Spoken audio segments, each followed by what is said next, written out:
Good morning, everybody. Hello, how are you? I hope everyone is doing well. And today we're going to take a look at Jack Kerouac's On the Road, which is a amazing book um, written by a man who had a very troubled past, but a very interesting outlook on the world. On the Road was written by him when he.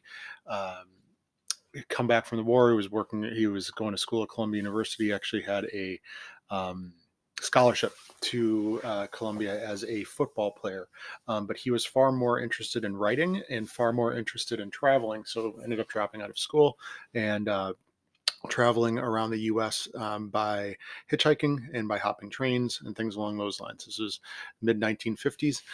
In this particular piece that Reggie wrote up for us, he is just returning back to New York City, and he's kind of caught up in the madness of the city. Now, when Kerouac wrote this book, he wrote it on a long piece of lineotype paper, which had basically it's not like a normal individual like 8.5 by 11 piece of paper. It was a whole big roll of paper, and he wrote it without any punctuation. And he was very interested in the concept of jazz music and jazz sounds, and so his writing has kind of a lyrical quality to it. That's what we can see on page 29, where it says like the Kerouac's prose contributes to the specific features of his prose contribute to the colloquial flavor.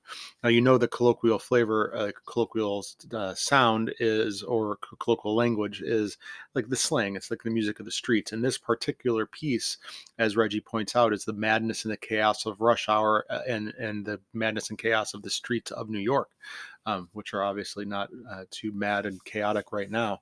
Um, but the language of it is what I wanted you to concentrate on, and what the passage tells you to concentrate on. You know, everyone is rushing around him. Um, I stood in the subway doorway trying to get enough nerve to pick up a beautiful long butt. And he's talking about a cigarette that he sees there on the floor. So we know that he's pretty poor. He's destitute enough to pick up a cigarette butt that someone had not finished. Um, and he had no money to go home on a bus. Patterson is quite a few miles from Times Square, going out back out to Patterson, New Jersey.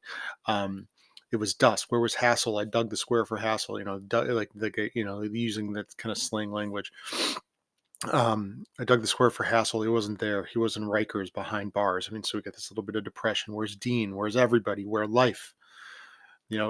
Taking out some of the language of that gives it that kind of frenetic quality, and that's what we're asking you to kind of pick up on.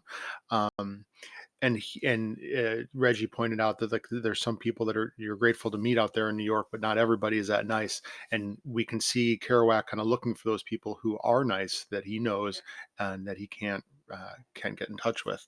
Um, but he's able to, someone's given nice enough to give him a quarter, and he gets on the bus and he starts to head back home, which is the beginning of the end of that. Of the book. So one would definitely be worth a read. It would not count for the independent reading because it is a piece of fiction, but it reads almost like memoir. It would be a fun thing to read if you're just sitting around uh, the house and needing something to read and feeling like you're out traveling when you can't be. But yeah, hopefully that's helpful, and I'll give you the other one in a little bit. Bye bye.